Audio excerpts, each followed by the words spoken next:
Love Letter to the Earth, number 6, Our Journey of Eons. Dear Mother Earth, do you remember when you and Father Sun first formed from the dust of exploded stars and interstellar gas? You didn't yet wear the silken cloak of freshness that you do today. At that time, Mother, more than 4.5 billion years ago, your robe was made of molten rock. Soon it cooled to form a hard crust. Although Father's light was far less than it is today, your thin atmosphere captured the heat and kept your oceans from freezing. In those first few 100 million years, you overcame many great difficulties to create an environment capable of sustaining life. You released great heat, fires, and gases from your volcanoes. Steam was expelled from your crust to become vapor in your atmosphere and the water in your great oceans. Your gravity helped anchor the life-sustaining sky, and your magnetic field prevented it from being stripped away by solar winds and cosmic rays. Hello, friends. Thank you for joining us. I'm Addison Brown, and this is the Emerging World Project podcast. What are you doing here? Charles Kettering said, "A problem well stated is a problem half solved." Our culture depends on single-use plastic. Look around you right now. What do you see?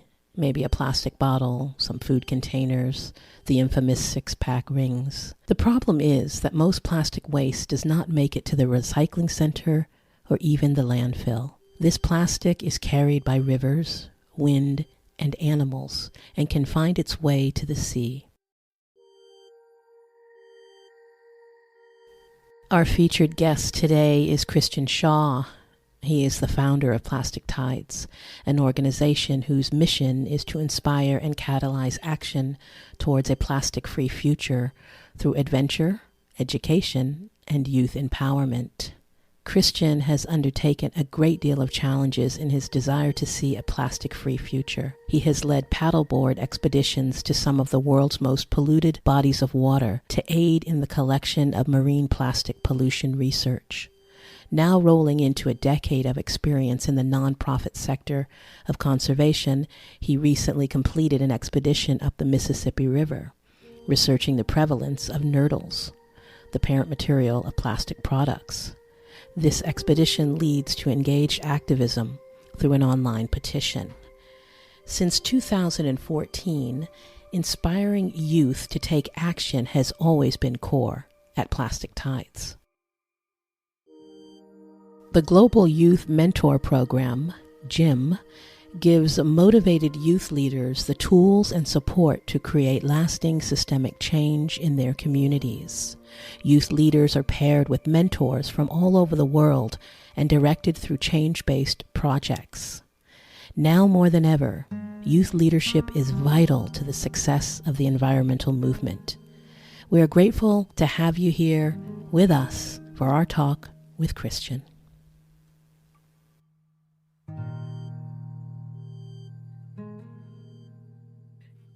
Christian. Hey, how are you doing? I'm doing pretty darn good, thank you. How are you today? I'm doing well, thanks. I was thinking about this 11 o'clock hour, I don't know about you, but there's a whole host of things I do before I do anything, before I'm out in the world. And so I'm like, 11 o'clock, could he be surfing? What could he possibly be doing that he might have to interrupt? Anyway, welcome to the show, and I'm really glad that you have found the time to come and talk to us. We are greatly looking forward to it. I don't know if you saw the note that I sent you that my co-host Marley, who is 13 and just avid adventurist himself and an environmentalist and a really super cool kid, he's going to jump in for his segment, which is just a series of 10 questions that he'll ask you that he came up with in rapid fire fashion. So that'll be a little bit later. While you and I, do some of the heavy lifting here for a little bit. Let's start off with finding out when you first, let's say, took notice of your relationship to the natural world. Yeah, so it's that's an interesting question. I can't say I can really place my finger on a specific moment, but I grew up with my mom's a science teacher, and my dad is in the conservation field, and I grew up spending a lot of time outdoors and was fortunate enough to have sort of a backwoods out behind my house, and I think just growing up and wandering around in the woods by myself is probably where I first really noticed that connection relationship. So pretty early on, I love that idea of, or not idea, but I love the ability to have had to just walk out your back door and be in this sort of woodsy area and explore without having to get in a car or go somewhere to do it. I think that is monumental in so many ways. I never realized. I also grew up in the Bay Area, in Woodside in particular, and I never really thought about it until I started asking this question as well. It's like there's not really a moment that you can pinpoint, but it's like a series of moments. But I think as we get older, we get a little busy and we forget that those moments are probably um, building upon something. Could be a disconnect or a reconnect, which brings me to my next question, which has to do with this relationship. You are um, an avid adventurer. I love reading your stories, going around the Bermuda Island, and I want to talk to you later about the project about researching the relevance of plastic nurdles in the Mississippi. Um, but I want to ask you if you know or you can talk about this relationship with the natural world and how it nourishes your life. It's really just sort of key to everything that I do, and being able to sustain sort of daily engagement with the problems that we're facing.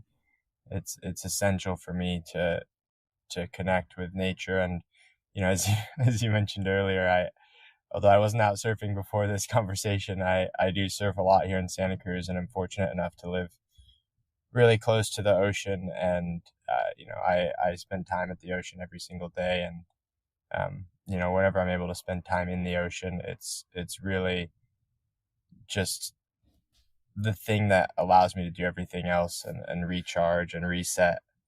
And yeah, it's funny. It's no matter kind of how I'm feeling it, I feel really fortunate in that I've developed a relationship now where I can kind of trust that, I can just kind of get in and let the ocean do its work, and I'm going to get out feeling better. That makes a lot of sense. I hear a lot of when I speak with people that spend time, a lot of time in the ocean, whether they're researching or playing. I hear about this sort of transformation that happens, but it's lovely to hear that happens. And I always encourage people to, if they can, find water and be close to water.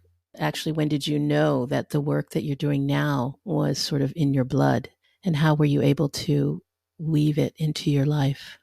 I feel like I've known that this work is in my blood sort of as early as I was able to recognize the flaws in the sort of modern way of life, and the trajectory that society is on. It's definitely sort of been, I think, an intertwined for me, just as my understanding deepened, my commitment to my work is also deepened. So you didn't have to pivot. You didn't do something else and then sort of pivot as you watched the necessity of our times. No, no, I didn't. No, I mean, I think I went from sort of, like this disillusionment and sort of frustration and almost, despair of like what, like, just sort of, growing through sort of school age, teenage, through high school, just like understanding more and Right. more about what wasn't going right. I'm not sure what your age is, but one of the things I've been able, one of the things I've been looking at, of course, is of course, working with Marley and the world that he's living in now and the choices that he wants to make. And then, people that have had careers that were just geared towards making a living or really good living in the Western world. And then now looking at pivoting how to pivot that work into something that is beneficial for the next generation and ourselves, I should say. Which brings me to this question as well, and it has to do with mindset. It feels like we're moving to a different mindset. What do you think that mindset is? Or what do you feel it might be? I think that what it ought to be is sort of one of compassion and curiosity and understanding. Mm. And I think that's definitely where we're shifting. I think there's been, particularly in the past few years, and sort of accelerated awareness and openness to this sort of the capacity for a balance and intersection between, our place on the earth and its impacts on the natural world and our modern Western lifestyle and, culture, civilization. Mm-hmm. Mm-hmm. I know that I'm going a little off course here. I know that you spend time in Indonesia, and I've heard that before with other guests about um, a certain way of living, and then being introduced to Western products, let's say plastic, and uh, I think I remember the story from an interview you gave about one generation just not seeing this, just drop it on the ground because it wasn't garbage, because they were just normally just dropping natural things onto the ground and not garbage or plastic. So, with that in mind, and that generation or that population or that community, how do you feel is a good way to introduce that change in mindset? So so you're referring to, this idea of that in places like Indonesia, developing countries where things like banana leaves and so forth were traditionally used to wrap things, and, palm fronds, and, everything was natural and biodegradable. And so, them having generations of culture where they, everything kind of goes back to the earth, and then having, single-use plastic sort of foisted upon them all at once, unlike, our sort of Western context of adapting um, over a slower period. But I'm not quite sure exactly what the question is in terms of like how like we should approach the issues that's created now, or could you clarify? Yeah, thank you. Yeah, how would we approach the issues now?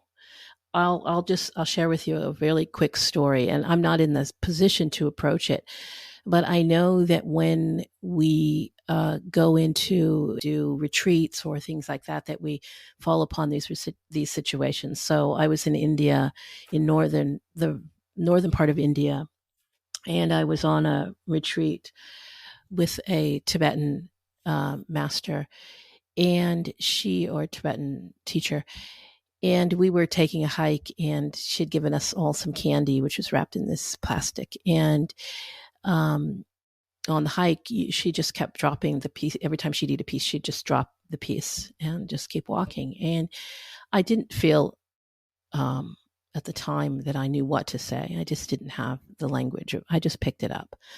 But I know that we're traveling a lot, and we're putting ourselves as Westerners in these situations often. So I guess my question is that, like, how would we approach it? How would you approach it?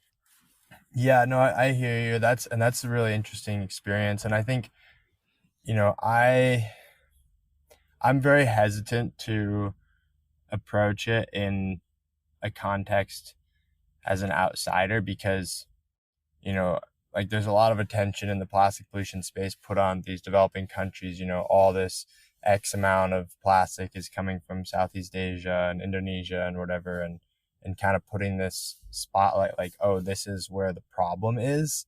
And, more than anything, people in developing countries are emulating Western culture and values. And so I think it's more up to us to lead by example than to go into some place, and try and tell someone else how to take care of their home. Because at the end of the day, like, sure, you care about the plastic, but it's that person's home. And so, if they're like, it's tough to be, like, how would you, I think leading by your own example is probably the best way. And like what you did, just kind of quietly pick them up, and, maybe she would see that and think, oh, wow, like this person values this. And that's, I think, really simple way of communicating that. Yeah, I think I agree. Absolutely.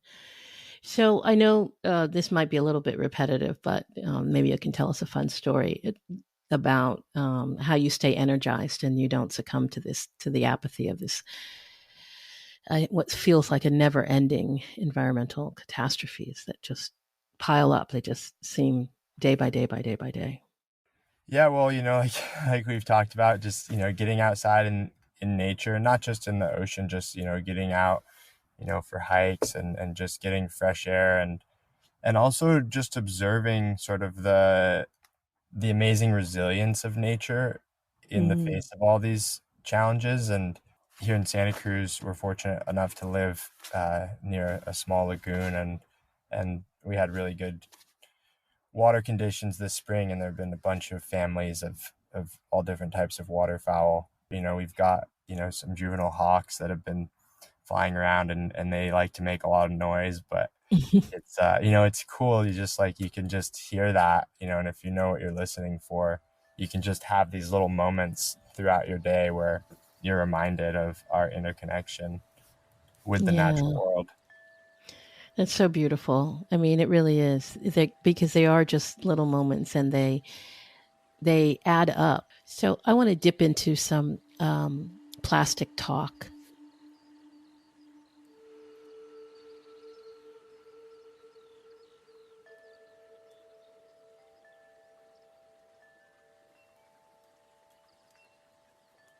You are listening to the Emerging World Project podcast. What are you doing here? Today we are talking to Christian Shaw. Christian is the founder of Plastic Tides. Their global youth mentor program gives motivated youth leaders the tools and support to create lasting systemic change in their communities. We're going to take a little breather here. Don't go anywhere. We'll be right back.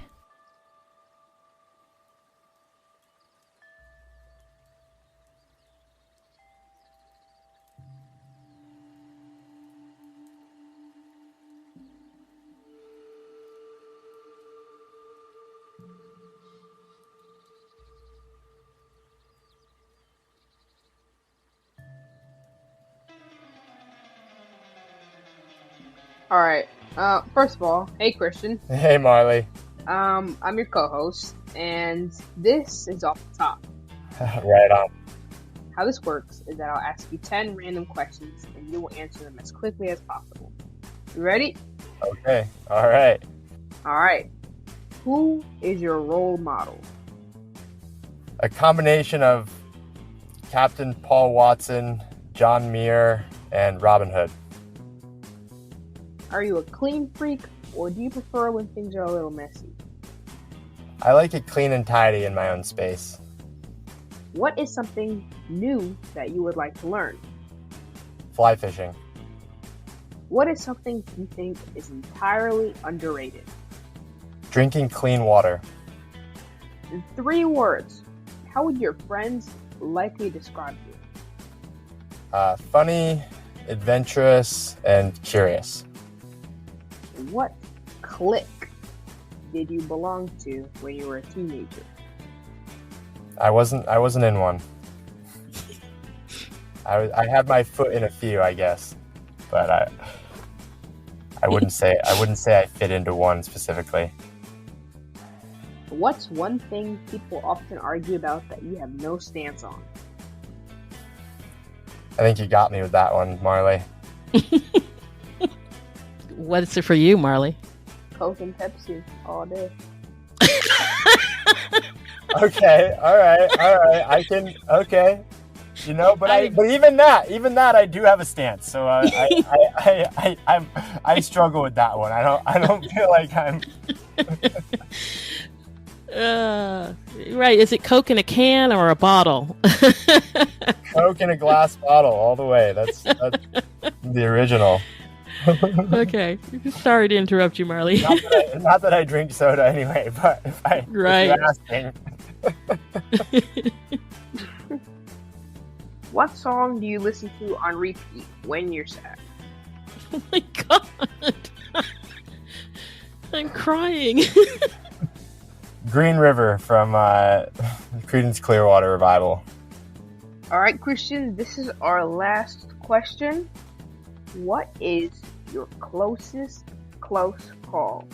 That would have been capsizing on the Mississippi River this last year on a paddleboard expedition upstream of some pretty gnarly hazards. It's more of a capsize when your board is loaded with gear and it flips over and you're unable to immediately right it.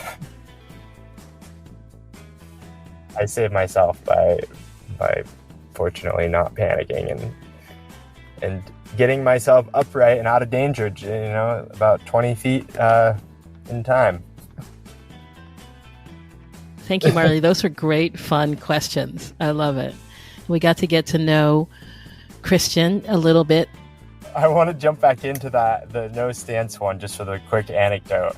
So, okay. We mentioned the Coke in a glass bottle, right? And it's, I'm not a big soda person, but I was traveling in Nicaragua and, stepped into a small shop and I'm like, oh, they've got the glass, Coke, just like I like it. And I, ordered up, and before I could blink my eye, the woman had taken my bottle, opened it, dumped it out into a plastic bag and stuck a straw in it. Oh my God. Yeah, because she wanted to keep the bottle. I had bought the Coke. I hadn't bought the bottle.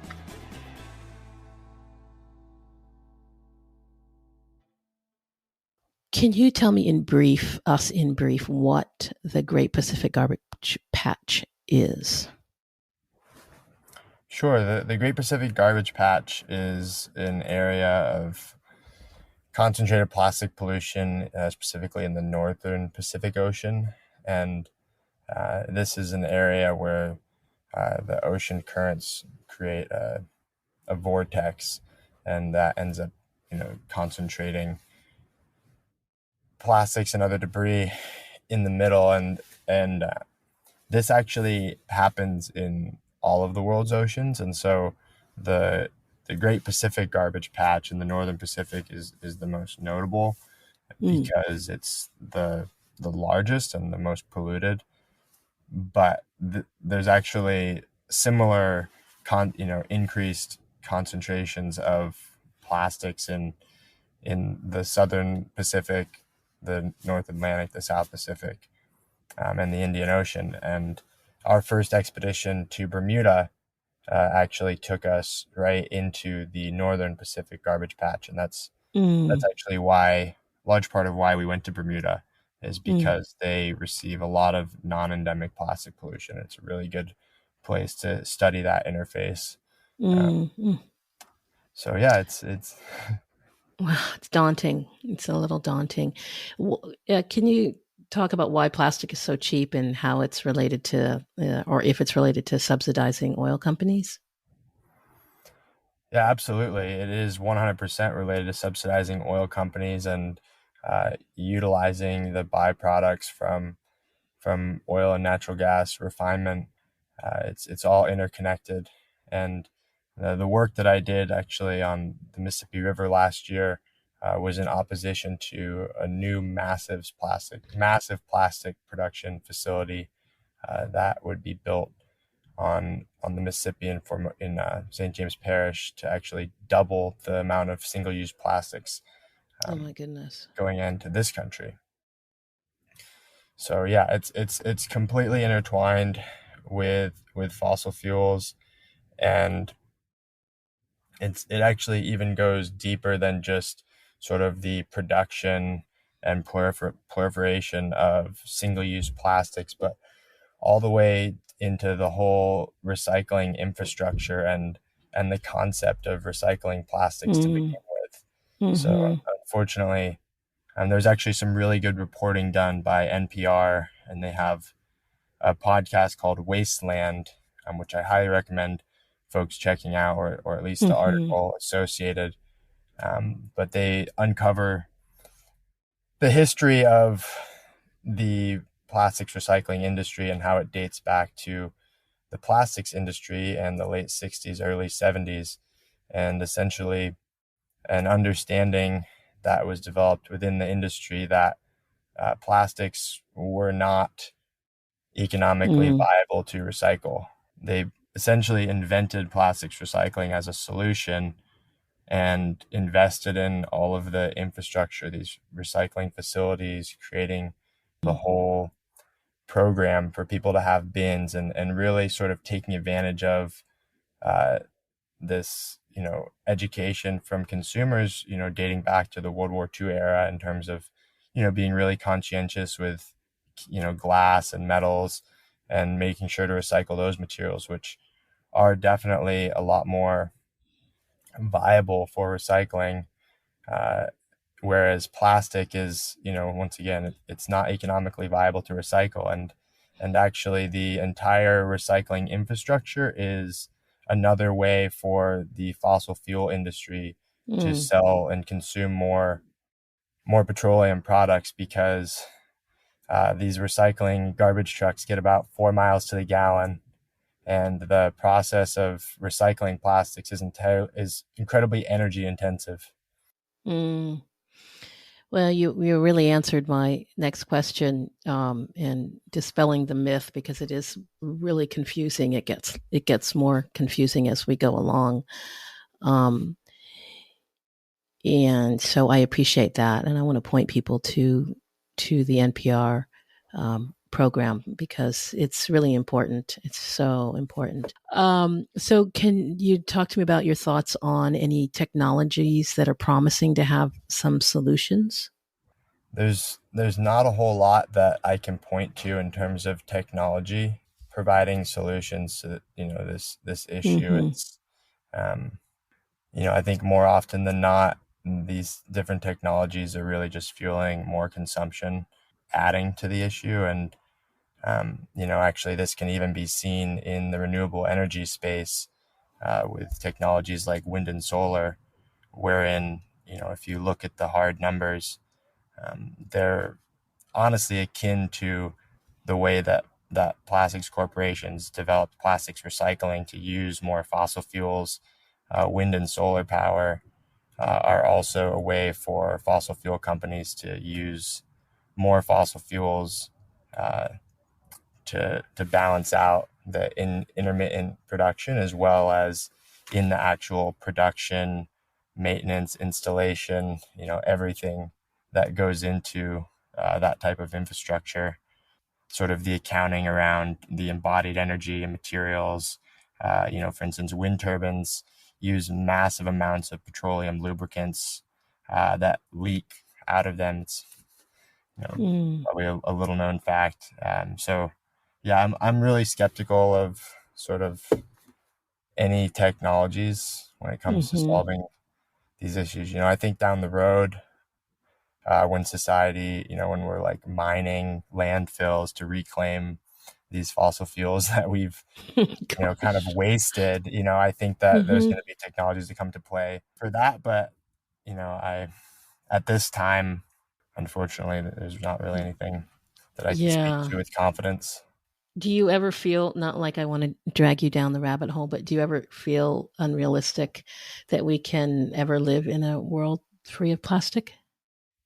Does it ever feel unrealistic, I should say? Well, so this is, I think, a super important distinction, and I don't believe that we should ever live in a world free of plastic, but I do Mm-hmm. believe it's possible for us to live in a world free of single-use plastic. As a society, we recognize the value and importance and, um, you know, incredible just usefulness of plastic as a material and its uniqueness, and we utilize it only for those applications of which it's worthy and appropriate rather Mm-hmm. than wasting it. Understood and beautifully clarified. Thank you. Do you have any folks in your social circle who are ingrained with this sort of single-use disposable culture and are uninterested in changing their behavior? I know I do. Yeah, I Admittedly. definitely. I mean, I think we all do, and I think, for me, there's sort of, relationships that you have in your life, because you've sought them out, and relationships, due to circumstance and history and everything else, So, yeah, absolutely. There's people in my life that aren't, aligned. Oh, it's a daily, well, it's actually a moment by moment um, understanding. There's just no way to be here right now at this time as a human and not have some, cognitive dissonance about around things on a regular basis. Like some of these things are just not going to go away. I had a friend ask me if I only, went out to eat with vegans. And I said, if I did that, I wouldn't have any friends. I wouldn't have any friends because it's just, everybody, all of us have to work through whatever, cultural, societal things that we're holding on to and still evolving personally around. So yeah, it's an interesting. Mm.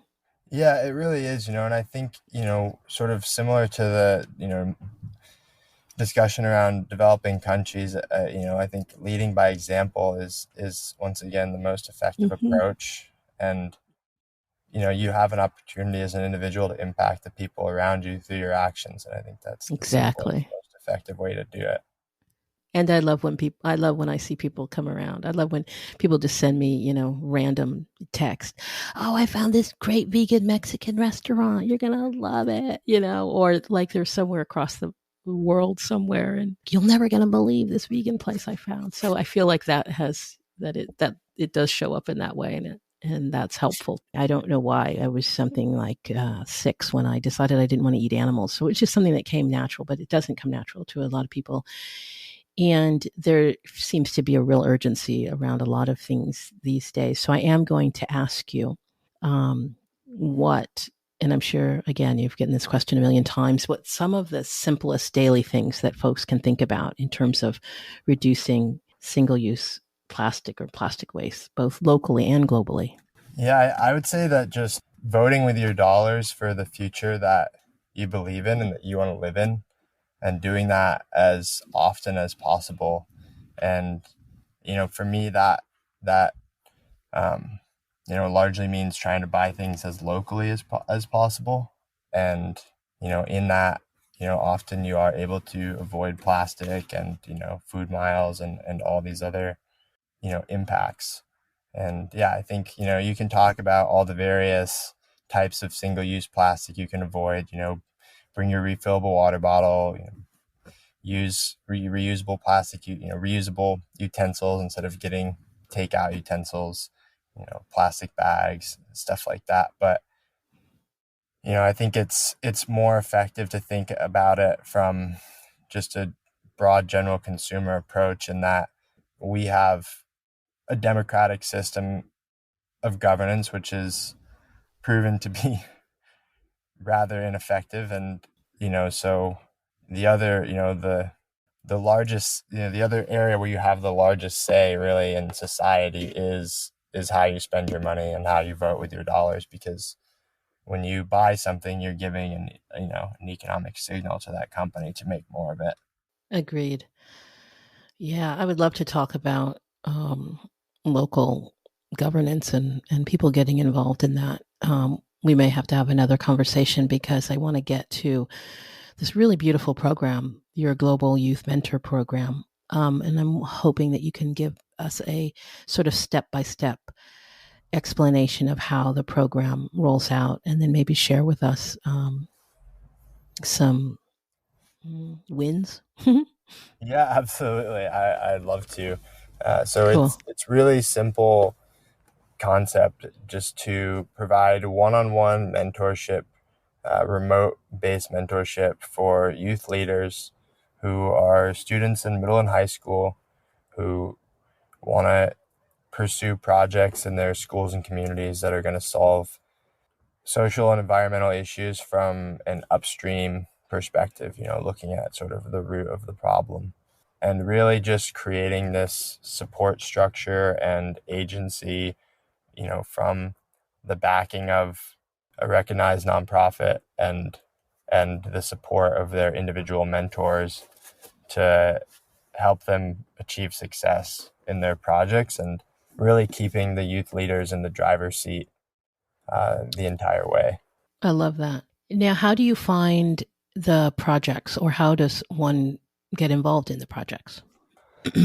So these projects are projects that the students are coming up with independently. So we have the program structure. We have about a dozen different project models, which Mm.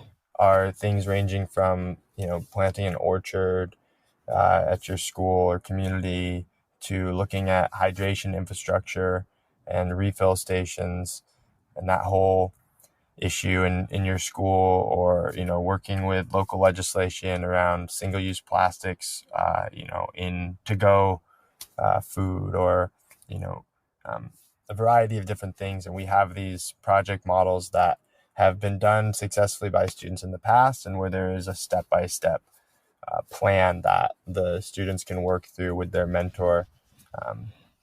However, probably half of the students that come to us have a completely independent project, unique project that they want to pursue. And that's really what we're here for, is to, take the students' projects and ideas and help them come to life, rather than trying to prescribe on them, something that they should be doing. And so even in the case where a student finds out about the gym program, and they know they want to get involved in some way, Mm-hmm. more than they have, then their mentor can work with them to actually look through our list of existing project models and kind of see if something there applies to their situation, or help them be inspired to come up with something else. That's really cool. I really love that empowering element there. I know about 20 classrooms that I'm going to point to you. How did Well, that you would be did you amazing. Yeah, no, I mean, because we're primarily, our show primarily, our primary audience is in this range, high school, going into high school and college. So I think it's brilliant. I mean, I know so many brilliant young people that have ideas and would benefit from a program like this. So yeah, indeed, I'm going to point them in your direction. What was your thought when you came up with Plastic Tides as an organization to begin with? Well, so that's kind of a fun story. The inspiration for Plastic Tides came at a National Geographic Young Explorers grant workshop at Cornell University in 2012. And I was studying sustainability, and had just recently actually learned about the Great Pacific Garbage Patch and the oceanic garbage patches through the work of 5 gyres in my oceanography class. And as somebody who thought they knew, a lot about sustainability, I was really shocked to learn the scale of the plastic pollution issue, and just how it was something that really just wasn't on my radar. This was in 2012, so 10 years ago, but it wasn't really in the mainstream, and I was really taken aback by that, and I was at this National Geographic workshop and actually had an opportunity to pitch an idea to the group, and I pitched this concept to kiteboard. So I surf, I also kiteboard, and to actually kiteboard across the Great Pacific Garbage Patch, and Oh my goodness. get visual footage, and blow the top off this thing and really bring global awareness to the issue, and so what started out as kiteboarding across the Great Pacific Garbage Patch, after starting to understand the realities of the garbage patch, and that it's actually not visible from the air, or even really from the, like even being in a boat. You could be sailing through it and really not even know Oh it my goodness. unless you saw a crate or a bucket. It's because it's more like a plastic smog stratified throughout the water column, and most of the plastics that have gone into the ocean have ended up on the ocean floor, and that's actually part of why we don't have more single-use plastic accumulating, or just plastic in general, in the ocean. Sea Semester out of Woods Hole, they have really good research in the North Atlantic Gyre over 30 years looking at concentrations of plastics. And one of the things that they were puzzled by was actually why they weren't going up at a faster rate. And as Oh, wow. plastics, are in the ocean, like anything, they start to get colonized by algae and other organisms, and essentially, eventually start to lose their buoyancy, become neutrally buoyant, and then eventually, make their way down through the water column, and sink. So, and that's what's happening, in all these gyres. So, like I said, it's really more of a plastic smog in the ocean than something across the surface. And so we figured this out and realized that, well, the whole idea of kiteboarding across something you can't see is not really going to work. Add that to the logistical challenges of actually getting into the middle of the Pacific to begin with. And we ended up distilling it into a 10-day self-supported stand-up paddleboard expedition around Bermuda, which is in the North Atlantic Gyre, and was a really great place for us to create this educational web series for young people. It's sort of like, well, this isn't quite going to work, but it led you to something that would work. That's beautiful. I am going to thank you again, Christian, for taking time out on this absolutely gorgeous day. I'm just a little bit south of you, so I know it's beautiful where you are in the Santa Cruz, on the coast or in the mountains? I'm on the coast, yeah, right on the coast in Pleasure Point. Gorgeous.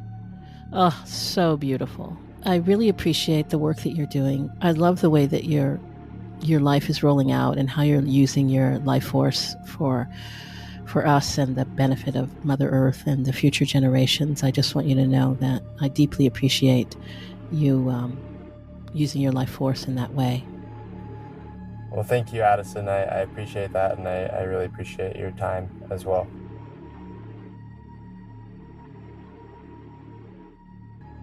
Dear Mother, thanks to the precious gift of awareness, we can recognize our own presence and realize our true place in you and in the cosmos.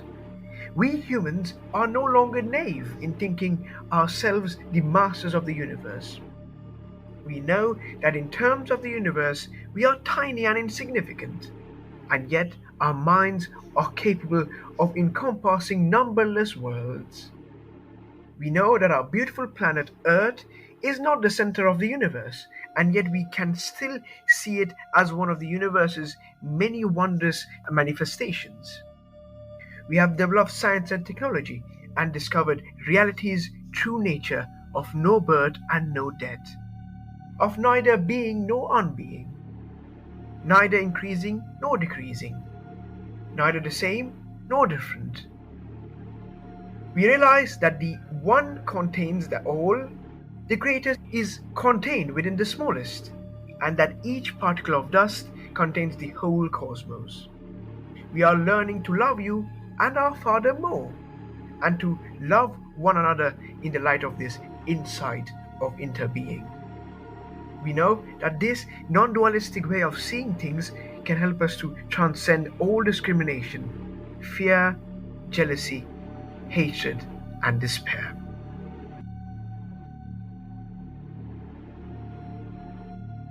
Thank you for stopping by. You can help us spread the word about What Are You Doing Here by sharing this episode or leaving a review in your favorite podcast app. Reviews help potential listeners see that our show is worth their time, and every single one makes a difference. For a deeper look at what the Emerging World Project is up to, head on over to emergingworldproject.org. The Emerging World Project studios are on Tongva land.